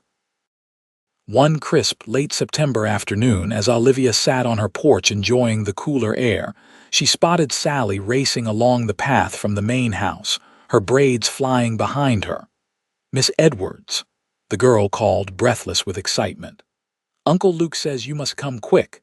There's a surprise. Alarmed by the urgency, Olivia rose awkwardly, her advanced state making such movements increasingly difficult. Is something wrong, Sally? No, it's wonderful, Sally assured her, practically bouncing with barely contained excitement. But Uncle Luke says I'm not to tell you what it is. You must come see. Intrigued despite her discomfort, Olivia allowed Sally to lead her along the path toward the main house. As they approached, she noticed an unfamiliar wagon in the yard and heard voices from the porch, Luke's deep tones, and another, feminine voice that struck a chord of half-forgotten memory. Rounding the corner, Olivia stopped short, her hand flying to her throat in shock. Standing beside Luke on the porch, travel-worn but smiling tentatively, was her younger sister Margaret, Maggie. Olivia whispered, disbelieving. "Hello, Livy," her sister replied, using the childhood nickname no one in Wickenburg had ever heard. "It's been a long time." For a suspended moment, Olivia stood frozen, a kaleidoscope of emotions: joy, confusion, apprehension rendering her speechless. Then Maggie descended the steps and crossed the yard, embracing her awkwardly around her protruding belly. "How?" Olivia managed, returning the embrace with trembling arms. Maggie stepped back, her eyes the same hazel as Olivia's own, bright with unshed tears. "Your Mr. Forrester found me, hired a Pinkerton agent to trace your family after you mentioned St. Louis." Stunned, Olivia turned to Luke, who stood watching the reunion with careful neutrality, though satisfaction showed in the slight upturn of his lips. "You did this?" she asked, her voice scarcely above a whisper. He nodded once. "Thought you might want family nearby with the baby coming." The simple explanation belied the extraordinary effort and expense such an endeavor must have required. Before Olivia could begin to form a response, Sally tugged at her hand. "Is this really your sister, Miss Edwards?" the girl asked, studying Maggie with frank curiosity. "She looks like you, but prettier." "Sally," Luke admonished, but Maggie laughed, the same bright sound Olivia remembered from their childhood. "I'm the younger model," Maggie explained to Sally with a conspiratorial wink, "though nowhere near as smart as my big sister." The familiar banter, so reminiscent of their relationship before circumstances had separated them, broke through the last of Olivia's shock. "I can't believe you're really here," she said, tears finally spilling over. "It's been almost 2 years." "I know," Maggie replied, suddenly serious. "After Father's funeral, when Uncle George took over the house, I should have written more, should have tried harder to find you when your letters stopped." The reference to their family's dissolution after their father's death, their uncle's cold assumption of authority, his harsh judgment of Olivia's teaching ambitions brought painful memories rushing back. Olivia had fled to make her own way rather than submit to his plans for her future, never imagining the twisting path that decision would set her upon. "None of that matters now," Olivia assured her sister, unwilling to revisit old wounds in this moment of unexpected reunion. "You're here now." "That's what counts." Luke cleared his throat. "Why don't we continue this inside? Mrs. Redhorse has prepared refreshments and you can speak privately." The suggestion was tactful, recognizing that the sisters would have much to discuss that didn't require an audience. As they moved toward the house, Olivia caught Luke's arm, holding him back slightly. "I don't know how to thank you for this," she said quietly, emotion making her voice unsteady. Luke's gaze was warm as it met hers. "Your smile just now is thanks enough," he replied simply. "Go be with your sister. We can talk later." The afternoon passed in a blur of conversation, tears and laughter as Olivia and Maggie began the process of bridging the years of separation. With Sally as an attentive audience, Maggie recounted her journey from St. Louis, the train to Santa Fe, the stage coach to Prescott, the final leg to Wickenburg in the company of a cattle buyer. Luke had arranged to escort her safely. "Mr. Forrester's letter was quite a shock," Maggie admitted as they sat in the ranch house parlor. "I hadn't heard from you in so long, and then to receive word not only of your whereabouts but your condition." She glanced meaningfully at Olivia's belly. "I'm sorry you had to learn of it that way," Olivia said, embarrassment coloring her cheeks. "I didn't write because I was ashamed. Afraid of what everyone would think." Maggie reached across the space between them, taking Olivia's hand. "I won't pretend I wasn't surprised. My proper, careful sister, always the example I was meant to follow." A mischievous smile softened her words. "But then I thought, if Livy can scandalize St. Louis society, perhaps there's hope for me yet." The jest, so characteristic of Maggie's irreverent spirit, broke the tension.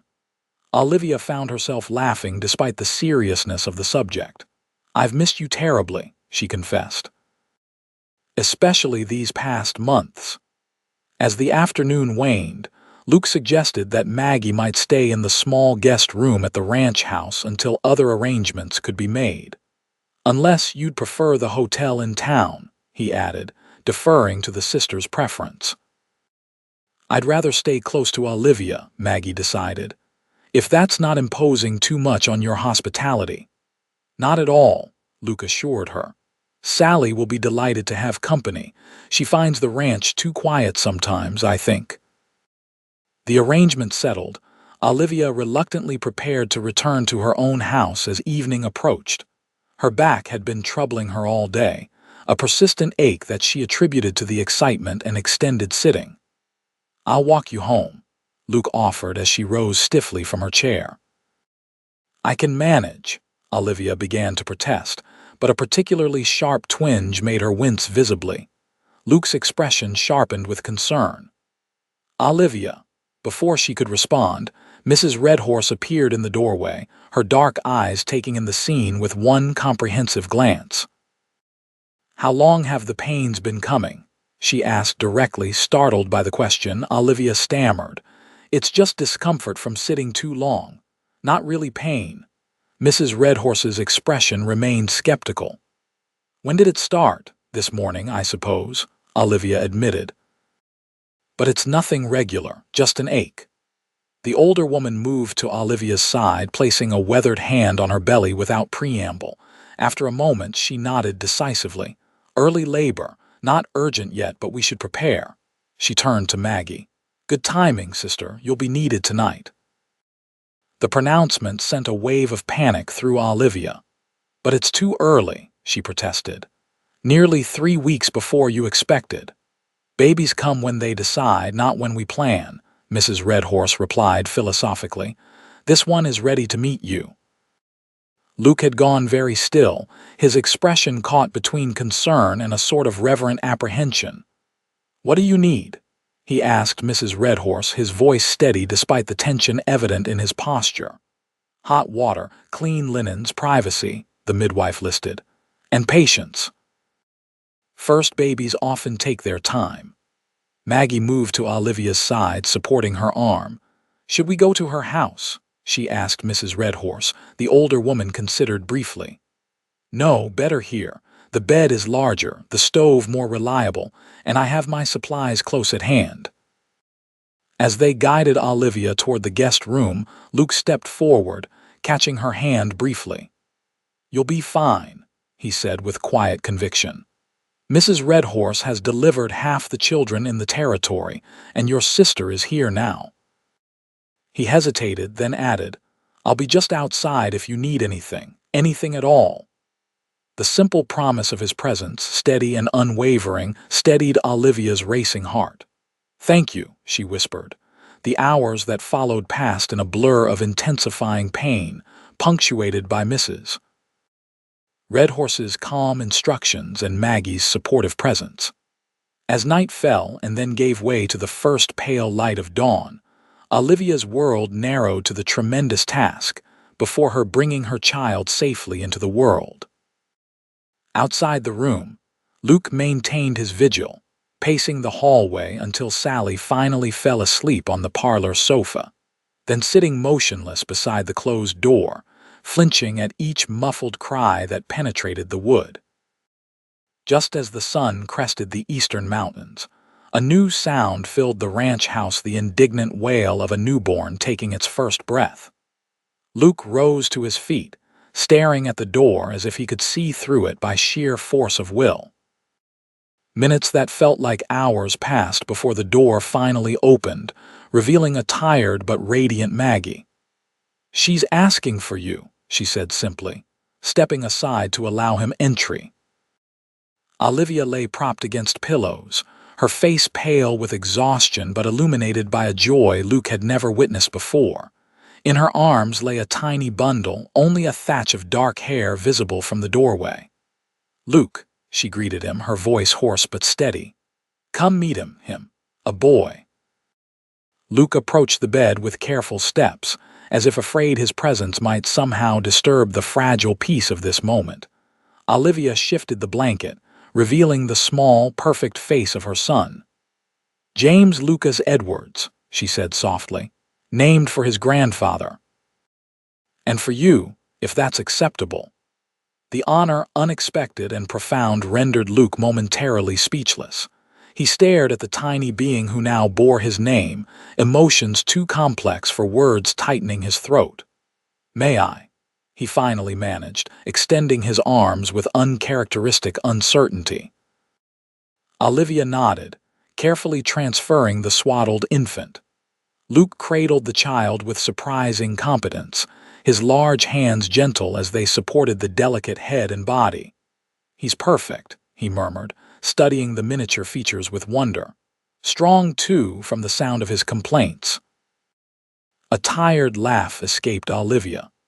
"Mrs. Redhorse says he has excellent lungs. A good sign, apparently." Luke returned his gaze to her face, noting the dark circles beneath her eyes, the exhaustion evident in every line of her body. Yet she had never appeared more beautiful to him, triumphant, maternal, completely present in this moment of new beginning. "You should rest now," he said, reluctantly returning the baby to her arms. "You've done the hardest work imaginable." "Wait," Olivia said as he turned to leave. "There's something I need to say while I have the courage." Luke paused, his expression open but guarded. "Everything you've done for me, for us," she began, glancing down at her son, "has been extraordinary. Beyond kindness, beyond duty, beyond what anyone could reasonably expect." She looked up, meeting his gaze directly. "I want you to know that I understand there's no obligation attached to any of it, no expectation of permanent arrangements or continued involvement beyond what we've already established." The declaration, offered with such careful dignity, struck Luke like a physical blow. Did she truly believe he would withdraw now? That his support had been merely temporary charity rather than the expression of deeper feelings he had struggled to contain? "Olivia," he said, returning to the bedside and kneeling so their eyes were level, "I need to be very clear about something." He paused, ensuring he had her full attention. "Every kindness, every assistance I've offered has been given freely, without expectation of repayment or obligation." "That remains true." Another pause, deeper breath. "But if you believe my involvement in your life and your son's life is something I would willingly relinquish now that he's safely arrived, you've misunderstood my intentions entirely." Confusion flickered across Olivia's features. "I don't understand." Luke's gaze never wavered from hers. "I'm trying to say, with perhaps less eloquence than the occasion deserves, that I care for you deeply. Not out of pity or duty, but because of who you are, your strength, your dignity, your kindness. I've watched you face the town's judgment with grace, prepare for motherhood with courage, build a new life from difficult circumstances." He glanced at the sleeping infant. "And now, I've seen you bring this new life into the world with the same determination that has marked everything you do." The words hung between them, more revealing than any he had previously offered. Olivia's eyes widened as their implications registered. "Luke," he raised a hand, gently interrupting. "You don't need to respond now. You're exhausted, overwhelmed, and this isn't the time for such discussions." He rose, straightening to his full height. "I just wanted you to know that my support, my presence in your life is not conditional on your condition or circumstances. It never has been." Emotion welled in Olivia's eyes, spilling over onto cheeks already tracked with tears from her labor. "Thank you," she whispered, unable to articulate more complex feelings through her exhaustion. Luke nodded once, understanding in his expression. "Rest now," he said softly. "We'll talk when you're stronger." As he left the room, closing the door quietly behind him, Olivia looked down at her sleeping son, his tiny features peaceful in repose. "Your namesake is quite a man, little one," she murmured. "Perhaps the finest I've ever known." The days following James Lucas's birth passed in a blur of adjustment as Olivia navigated the unfamiliar terrain of new motherhood. Maggie proved an invaluable support, her practical nature compensating for her lack of experience with infants. Mrs. Redhorse visited daily, checking on both mother and child with experienced hands and dispensing advice with her characteristic blend of wisdom and dry humor. Luke maintained a respectful distance, understanding Olivia's need for privacy and recovery. He visited briefly each day, more to inquire after their needs than to intrude on the feminine domain the bedroom had become. His interactions with the infant were carefully measured, admiring rather than presumptuous, interested, but not claiming. On the fifth day, when Olivia felt strong enough to leave the bedroom, she found Luke on the veranda, Sally beside him as he taught her to carve a simple whistle from a branch of cottonwood. "Miss Edwards," Sally exclaimed, jumping up from her seat. "You're feeling better." "Much better, thank you," Olivia confirmed, smiling at the girl's enthusiasm. "Though I think you should start calling me Olivia now, since I'm no longer officially your teacher." Sally considered this, her head tilted. "But you'll still teach me sometimes, won't you? Even with the baby." "Of course," Olivia assured her. "Once I've recovered fully and we establish a routine with little James." Luke had risen when she appeared, his expression warming as he took in her improved color and steadier stance. "You look well," he said simply. "I feel more human today," she admitted. "Maggie insisted I get some fresh air while she watches James."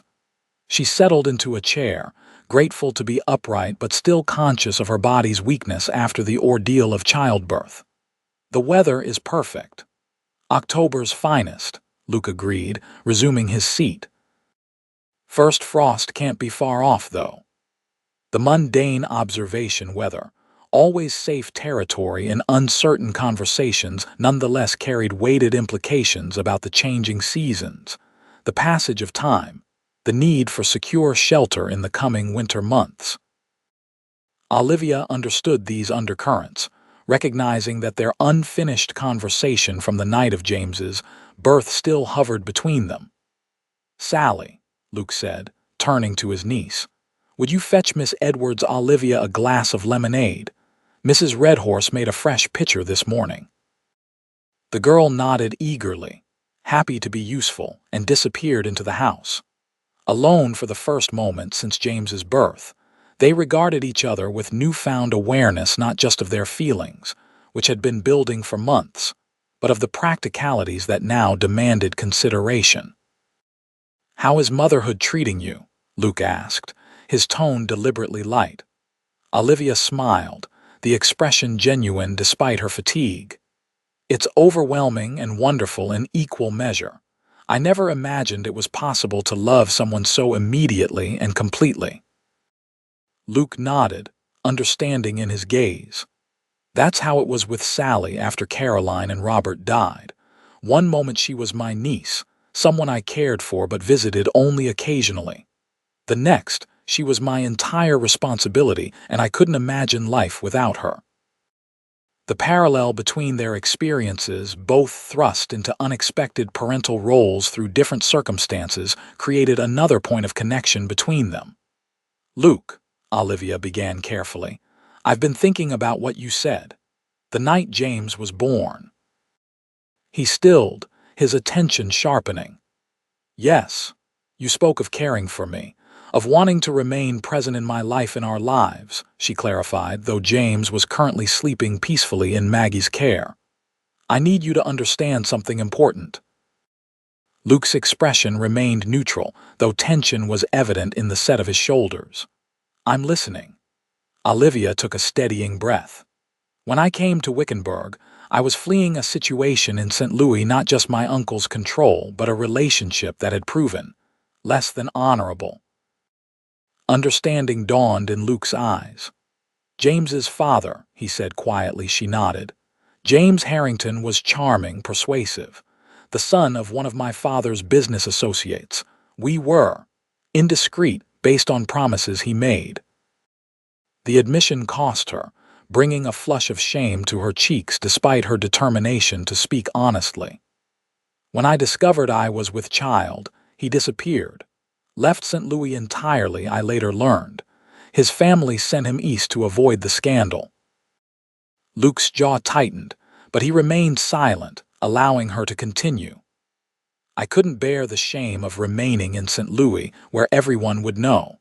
Teaching positions were available in the Western Territories, so I applied and came here, hoping to establish myself before my condition became apparent." She gave a sad smile. "We see how well that plan succeeded." "You did the best you could with an impossible situation," Luke said, his voice gentle but firm. "No one could ask more." His defense, offered so readily, eased something tight in Olivia's chest. "My point," she continued, "is that I've learned caution. I can't afford to misinterpret kindness or concern for something deeper, not with James to consider now." She met his gaze directly. "So if I've misunderstood your intentions, or if your feelings are born more of compassion then affection, I need to know." Luke studied her face for a long moment, his expression serious. "Olivia, when I first saw you in that alley, being tormented by those women, I was angry. Not at you, at them, at a society that would condemn a woman for circumstances they knew nothing about. I offered help because it was the decent thing to do." He leaned forward slightly, his gaze unwavering.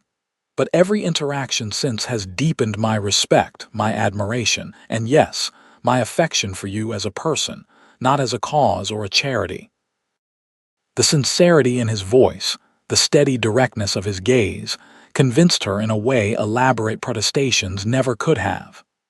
"I believe you," she said softly. Relief flickered across his features. "Good, because what I'm about to propose requires that trust as its foundation."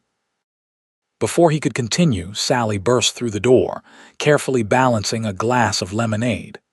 "Here you are, Miss Olivia," she corrected herself proudly. "Uncle Luke, Mrs. Redhorse says it's time for your medicine." Luke's expression shifted to one of good-natured resignation. "The lady is relentless," he observed, rising from his chair. "We'll continue this conversation later," he promised Olivia, his gaze communicating the importance he placed on their interrupted discussion. Later came that evening, after dinner had been cleared away, and Sally persuaded into bed, despite her protests about missing the adult conversation. Maggie had tactfully retired to the guest room with James, claiming fatigue from a day of baby minding, though her knowing glance at Olivia suggested she understood the need for privacy. Luke invited Olivia to join him on the veranda, where the cooling October air carried the scent of sage and distant rain. He had built a small fire in a brazier to ward off the evening chill, its light casting their faces in warm, flickering illumination. "You were about to propose something," Olivia prompted once they were settled, her curiosity having simmered throughout the intervening hours. Luke nodded, his expression serious in the firelight. "Before I do, I want to be clear about my feelings. I care for you deeply, Olivia. More than I expected to care for anyone after losing Emily." The name, his wife's name, spoken aloud for the first time, hung in the night air between them. "Mrs. Thompson mentioned you were widowed," Olivia said softly. "I'm sorry for your loss." A shadow crossed his features. "It was a long time ago, 6 years this winter." He paused, gathering his thoughts. "I thought that part of my life was finished, that raising Sally and building this ranch would be enough." His gaze met hers across the small space between their chairs. "Then you arrived in Wickenburg, and eventually into my life." The simple statement, delivered without flourish or excessive sentiment, affected Olivia more deeply than any flowery declaration could have. I never expected to find someone like you, she admitted. Especially not after James's father. I thought that kind of trust was beyond my reach now. Luke's hand moved across the space between them, covering hers where it rested on the arm of her chair. What I'm proposing is a partnership, he said carefully. A marriage, if you're willing, but one built on mutual respect and honest affection rather than desperation or societal expectations. Though she had begun to anticipate something of the sort, the directness of his proposal still took Olivia's breath away. Luke, he squeezed her hand gently. I'm not asking for an immediate answer. This isn't about rescuing you from your situation. You've proven more than capable of managing that yourself. It's about building something meaningful together, if that's what you want. Olivia turned her hand beneath his, linking their fingers in a gesture more intimate than any they had yet shared.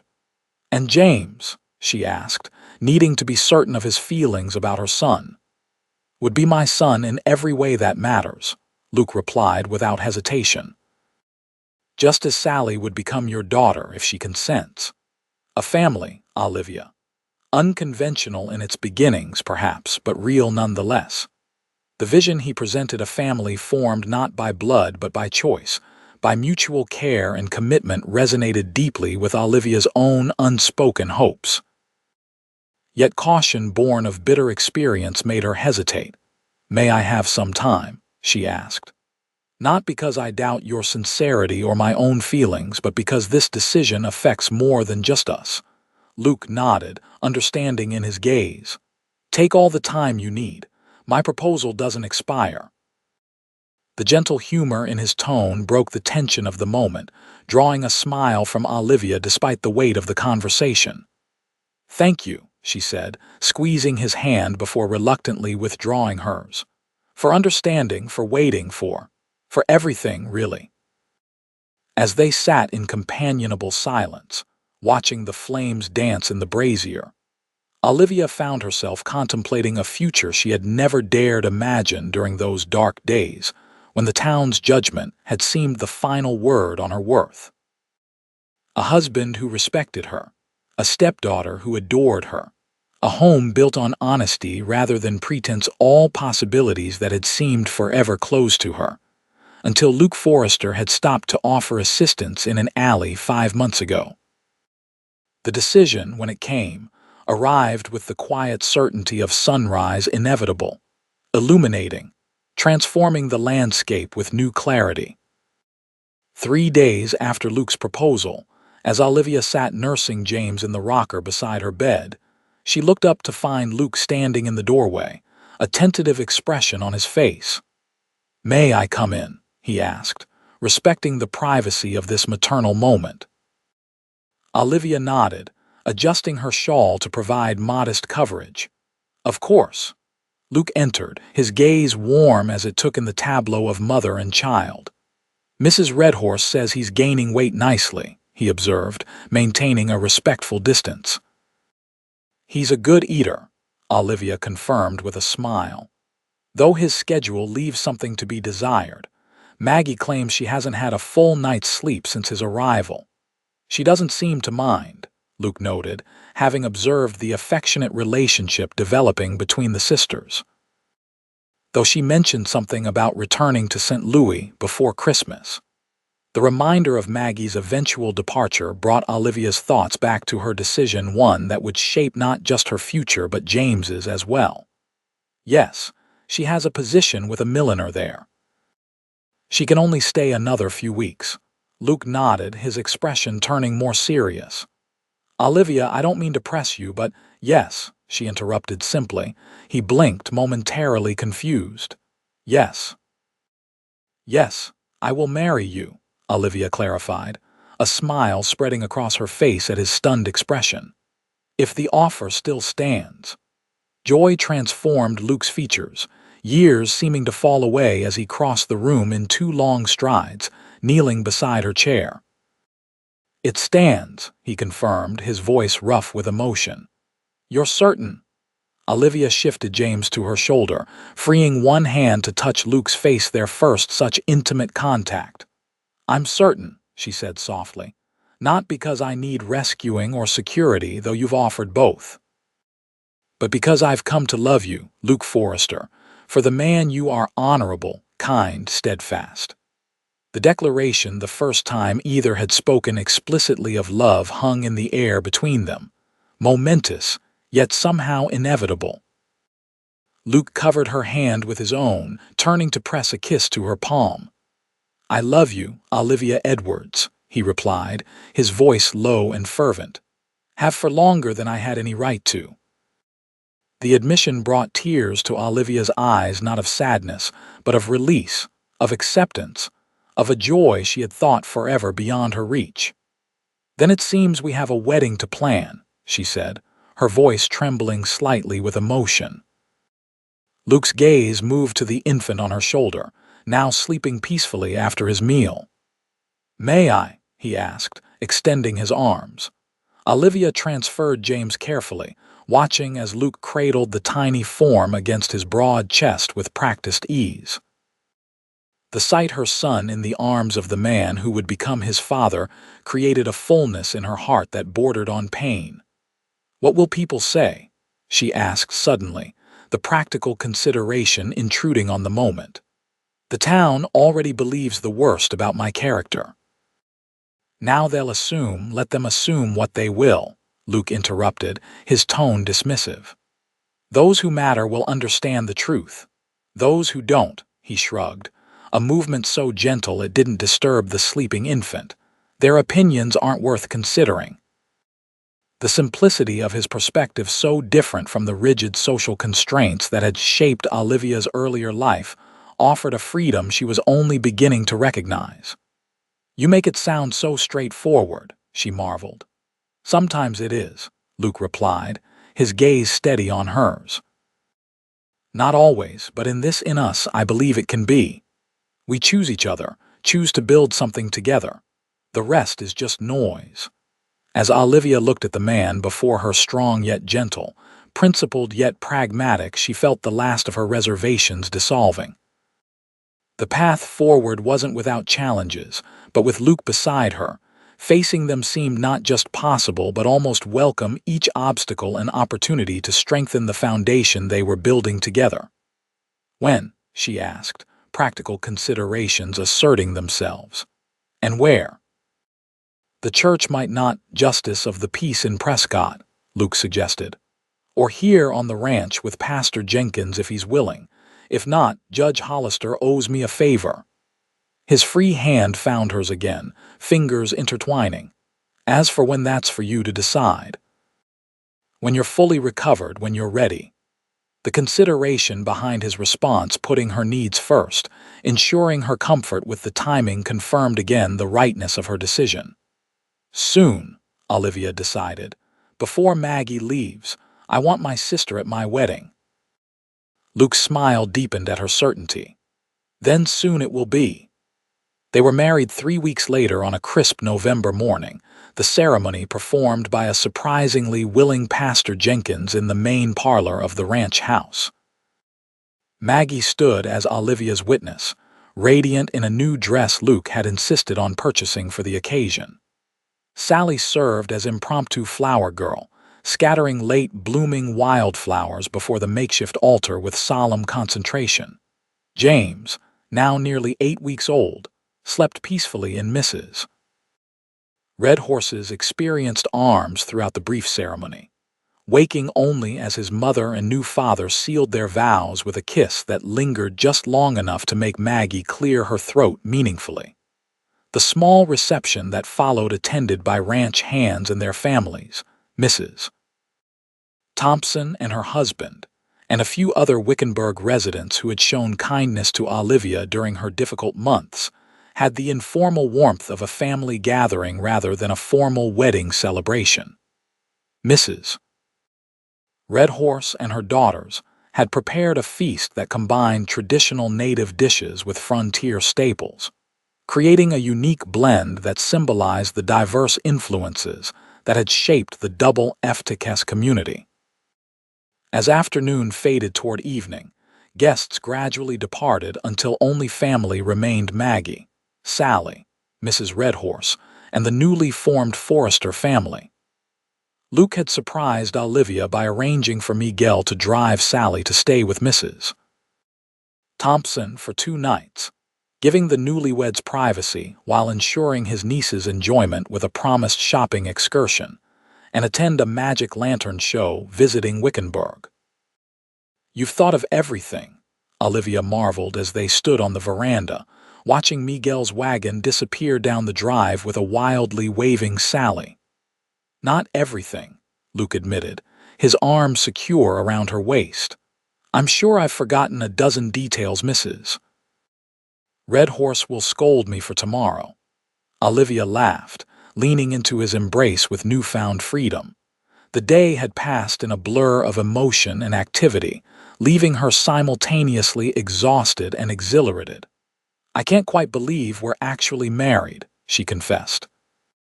Luke's expression softened as he gazed down at her. "Having second thoughts already, Mrs. Forrester?" The new name, her new identity, sent a pleasant shiver through Olivia.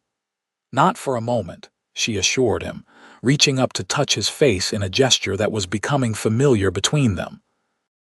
"Just adjusting to the reality after so many months of uncertainty." Understanding crossed his features. "It's been a long road from that alley in Wickenburg," he agreed, "though I'd travel it again without hesitation, knowing where it led." The sentiment, so simply expressed yet profound in its implications, touched Olivia deeply. "As would I," she said softly. "Every difficult step brought me here to you, to this moment. I wouldn't change any of it, even the painful parts." Luke's gaze held hers with an intensity that made her breath catch. "May I kiss my wife?" he asked, his voice lower than usual. "I believe that's expected," Olivia replied, warmth spreading through her at the proprietary term. His lips met hers with gentleness that gradually deepened into something more profound, not just affection or attraction, but the promise of a shared future built on mutual respect and genuine love.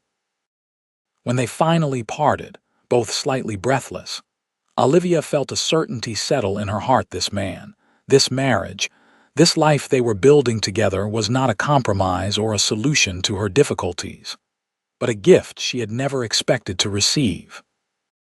"I should check on James," she said reluctantly, aware of her maternal responsibilities even in this moment of personal happiness. "Maggie said she'd bring him to our room when he wakes for his evening feeding," Luke assured her. She and Mrs. Redhorse have apparently coordinated a comprehensive schedule for the next 2 days. The consideration behind these arrangements, allowing them time together while ensuring James's needs were met, was typical of the thoughtfulness Luke had consistently demonstrated toward both her and her son. As twilight settled over the ranch, they retired to the master bedroom, now their shared domain, where Luke had arranged for a small private dinner to be waiting. The simple meal of cold chicken, fresh bread, and fruit provided nourishment without requiring them to rejoin the household, a consideration for which Olivia was grateful after the emotional intensity of the day. Their first night as husband and wife was characterized by the same blend of tenderness and passion that marked their relationship. Luke's innate respect for her comfort and readiness, balanced by a depth of feeling that transformed physical intimacy into a profound expression of their commitment. In his arms, Olivia discovered healing for wounds she had scarcely acknowledged, her past experiences of betrayal gradually receding before the reality of genuine love freely given and received. When Maggie brought a hungry James to them in the early morning hours, Luke didn't retreat to give them privacy as he had previously, but instead sat beside Olivia as she nursed, his hand resting lightly on her shoulder in a gesture of inclusion and support. The simple tableau mother-father-child created a sense of completeness that brought unexpected tears to Olivia's eyes. "What is it?" Luke asked softly, noting her emotion. "Just happiness," she replied, smiling through her tears. "A year ago, I never imagined this would be possible for me, a husband who loves me, a healthy child, a home where we're both truly welcome." Luke's expression grew serious. "You deserve all of it, Olivia. Never doubt that." The conviction in his voice, his absolute certainty of her worth, despite the circumstances that had brought her to Wickenburg in disgrace, was perhaps the greatest gift he had given her, beyond even his name and protection. As dawn brightened the eastern sky, painting their bedroom in soft golden light, Olivia looked at the man beside her husband, James's father in every way that mattered, the foundation of this new life they were building together, and felt a peace that transcended mere happiness. Whatever challenges lay ahead, they would face them together, their strength multiplied by the love that had found them against all odds in the most unlikely of places. Maggie departed for St. Louis the week before Christmas, promising to return in the spring to see how her nephew had grown. Her visit had bridged the gap between Olivia's old life and new, providing a sense of continuity that helped ease the transition into her role as Luke's wife and mistress of the Double F. The town's reaction to their marriage had been predictably mixed, some approving of Luke's honorable action in saving Olivia from disgrace, others skeptical of his motivations or her character. Luke remained indifferent to the gossip, his focus entirely on establishing their family life and ensuring Olivia's comfort in her new position. Christmas at the ranch was a revelation to Olivia, who had expected a simple frontier observance and instead found traditions that blended Luke's Texas upbringing, Mexican influences from the ranch hands' families, and native customs from Mrs. Redhorse's community. Sally's excitement was infectious as she helped decorate the main house with greenery, strung popcorn garlands, and carefully placed the ornaments Luke had collected over the years. "My mother started this one," she explained to Olivia, showing her a delicate glass bird with faded but still vibrant blue feathers. "Uncle Luke adds one every year to remember her. He says that way she's always part of Christmas, even though she's gone." The thoughtfulness behind the tradition, maintaining connections to loved ones lost while building new memories, touched Olivia deeply. That evening, after Sally had been tucked into bed, vibrating with anticipation for Christmas morning, Olivia presented Luke with a small package. "It's not much," she said as he unwrapped it carefully, "but I wanted to continue the tradition." Inside lay a miniature glass cradle, simple but elegant. "For James's first Christmas," Olivia explained, "and for the beginning of our family." Luke's expression as he examined the ornament spoke volumes: gratitude, love, and a deep appreciation for her understanding of the tradition's significance. Without words, he rose and hung it on the tree beside Sally's mother's bird, the two ornaments catching the firelight as they swayed gently. "Perfect," he said softly, returning to draw Olivia into his embrace. "Just like the family it represents." As winter settled fully over the territory, life at the Double F established its own rhythm. Luke managed the ranch operations with his customary efficiency. Olivia divided her attention between James's care and Sally's continued education, and the household ran smoothly under the combined direction of Mrs. Redhorse and Olivia's growing confidence as mistress of the large home.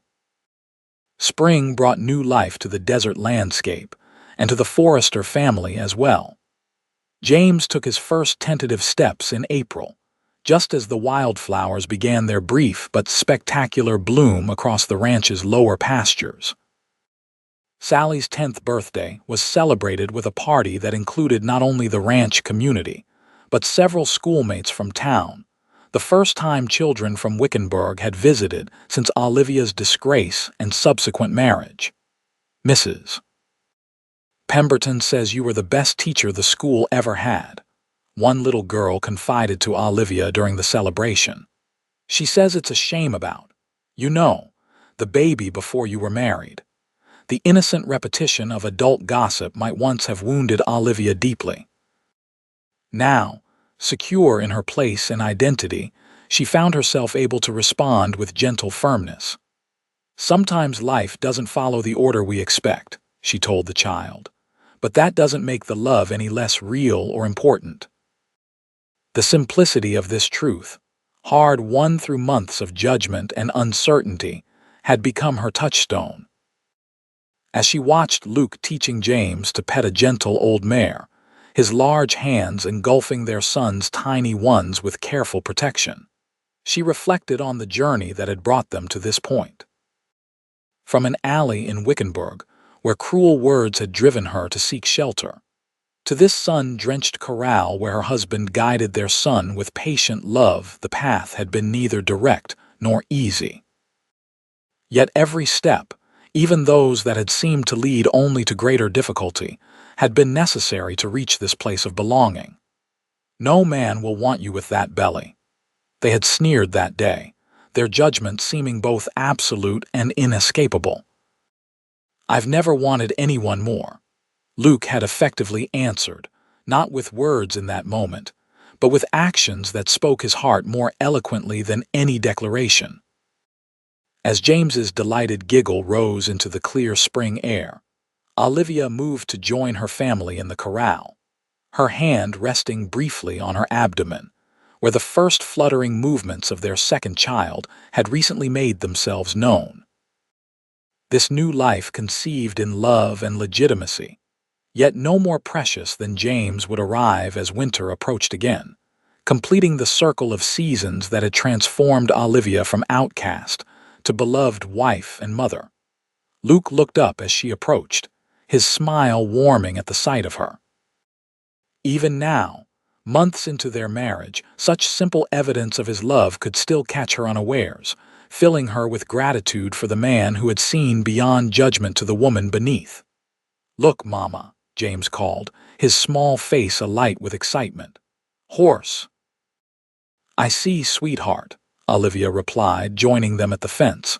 "She's very beautiful." Luke's arm slipped around her waist, drawing her against his side in a gesture that had become as natural as breathing. "Everything all right?" he asked, his voice pitched for her ears alone, his innate attentiveness detecting some subtle change in her demeanor. Olivia smiled up at him, her heart full to overflowing with the life they had built together. "Everything is perfect," she assured him. And in that moment, with the desert blooming around them and their family gathered close, it truly was.